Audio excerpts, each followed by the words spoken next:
விநாயகன் 99 மாண்புமிகு உறுப்பினர் இ. கருணாநிதி மாண்புமிகு சுற்றுச்சூழல் காலநிலை மாற்றத்துறை அமைச்சர் அவர்கள். மாண்புமிகு பேரவைத் தலைவர் அவர்களே, பல்லவரம் தொகுதி நாகல்கேணி பகுதியானது மறைமலை நகரில் இயங்கும் மாசு கட்டுப்பாட்டு வாரிய அலுவலகத்தால் கண்காணிக்கப்பட்டு வருகிறது. எனவே பல்லவரம் தொகுதி நாகல்கேணி பகுதியில் மாசு கட்டுப்பாடு அலுவலகம் அமைக்கும் செயற்குறிப்பு ஏதும் தற்பொழுது அரசியலின் பரிசீலனை இல்லை என்பதை தங்கள் வாயிலாக மாண்புமிகு உறுப்பினர் அவர்களுக்கு தெரிவித்துக் கொள்கிறேன். மாண்புமிகு உறுப்பினர் இ. கருணாநிதி. மாண்புமிகு பேரவைத் தலைவர் அவர்களே, பம்மல் நாகல்கேணி பகுதியில் தொழிற்சாலைகள் வெட் ப்ராசஸ் செய்யக்கூடிய 220 தொழிற்சாலைகள் உள்ளன.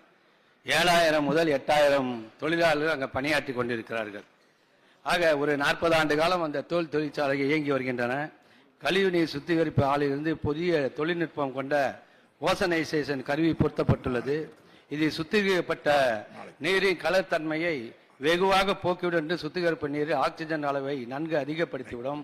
ஆக நீர்வாழ் உயிரினங்கள் மற்றும் தாவரங்களுக்கு பாதுகாப்பானதாக இருக்கும். சுத்திகரிக்கப்பட்ட கழிவு நீர் பெருங்குடி கழிவுநீர் சுத்திகரிப்பு ஆலைக்கு பைப்லைன் மூலம் கொண்டு செல்லப்பட்டு சுத்திகரிப்பு நீருடன் கலந்து பின் பக்கிங்காம் கால்வாய் விடப்பட்டு கொண்டிருக்கிறது.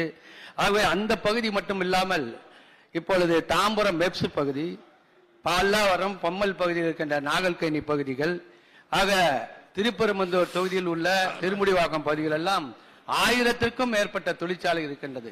ஆக அந்த தொழிற்சாலையில் வருகின்ற கழிவு நீர்கள் மற்றும் பல தன்மைகள் கொண்டதற்காக அங்க பொதுவாக ஒரு அலுவலகம் அமைக்க அரசு மறுபரிசீலனை செய்யுமா என்பதை மாண்புமிகு பேரவைத் தலைவர் வாயிலாக மாண்புமிகு அமைச்சரை கேட்டுக்கொள்கிறேன். அமைச்சர் அவர்கள். மாண்புமிகு பேரவைத் தலைவர் அவர்களே, செங்கல்பட்டு மாவட்டத்தில் அமைந்துள்ள தொழிற்சாலைகள் மற்றும் உள்ளாட்சி அமைப்புகளை கண்காணிக்க மாவட்ட சுற்றுச்சூழல் பொறியாளர் அலுவலகம் மறைமலை நகர் பகுதியில் செயல்பட்டு வருகிறது. குறிப்பா இந்த பகுதியில் பார்த்தீங்கன்னா 3000க்கும் மேற்பட்ட தொழிற்சாலைகள் இருக்கிறது. இதுல தாம்பரம் பகுதியில் பார்த்தீங்கன்னா 218 தொழிற்சாலைகள் இருக்கிறது. இதுல 40 தொழிற்சாலைகள் செயல்படாமல் உள்ளது. மாண்புமிகு உறுப்பினர் அவர்கள் குறிப்பிட்டிருக்கின்ற நகர்பகுதி வாழ்கின்ற மக்களுடைய கருத்துக்களை ஏற்று அந்த பகுதியில் ஒரு உதவி சுற்றுச்சூழல் பொறியாளர் அலுவலகம் அமைப்பதற்கான நடவடிக்கை மேற்கொள்ளப்படும் என்பதை தங்கள் வாயிலாக மாண்புமிகு உறுப்பினர் அவர்களுக்கு தெரிவித்துக் கொள்கின்றேன். மாண்புமிகு உறுப்பினர் இ. கருணாநிதி. மாண்புமிகு பேரவைத் தலைவர் அவர்களே, பல்லாவரம் தொகுதி துர்கா நகர் பகுதி என்பது ஒரு 1000க்கும் மேற்பட்ட மக்கள் வசிக்கின்ற பகுதி. தாம்பரம் மெப்ஸ் வளாகத்தில் உள்ள தனியார் தொழிற்சாலையிலிருந்து சுத்திகரிக்கப்படாமல் ரசாயன கழிவு நீர்கள் வளாகத்தின் பின்பக்கம் சுற்றுச்சுவர் வழியாக வெளியேற்றப்பட்டு அதனால் அங்கே இருக்கின்ற மக்களுக்கு நிலத்தடி நீர் பாதிக்கப்பட்டு அங்கே இருக்கின்ற 135 ஏக்கரில் உள்ள ஒரு திருநீர்மலை ஏரியில் அது கலப்பதனால் லட்சக்கணக்கான மீன்கள் எல்லாம் இறந்து விடுகிறது. அந்த பகுதியில் உள்ள நிலத்தடி நீரும் பாதிக்கப்படுது. ஆகவே அந்த மெப்ஸ் தொழிற்சாலை வருகின்ற கழிவுநீருக்கு நிரந்தரமாக ஒரு முடிவு ஏற்பட்டு சுத்திகரிக்கும் ஆலை அமைக்கப்படுமா என்பதை பேரவைத் தலைவர் வாயிலாக மாண்புமிகு அமைச்சர் அவர்களை கேட்டுக்கொள்கிறேன். மாண்புமிகு அமைச்சர் அவர்கள். மாண்புமிகு பேரவைத் தலைவர் அவர்களே, மெப்ஸ் வளாகத்தை பொறுத்த வரைக்கும் 1985ஆம் ஆண்டு தொடங்கப்பட்டது.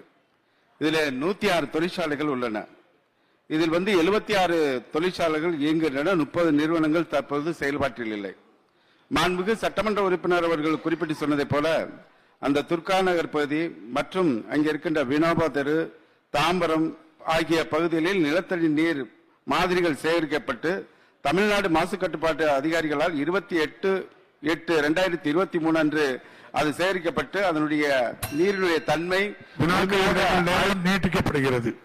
அதுல பாத்தீங்கன்னா எந்தவித மாசும் இல்லை என்கின்ற நிலையில் அது செயல்பட்டு வருகிறது. இருந்தாலும் மாண்புமிகு உறுப்பினர்களுடைய கோரிக்கை ஏற்று உயர் அதிகாரிகளை அனுப்பி அந்த பகுதியில் இருக்கின்ற நிலத்தடி நீர் பாதிக்கப்படாத அளவில் உரிய நடவடிக்கை மேற்கொள்ளப்படும் என்பதை தங்கள் வாயிலாக மாண்புமிகு உறுப்பினர்களுக்கு தெரிவித்துக் கொள்கின்றேன். விநாயகன் 100 பின்னர் எடுத்து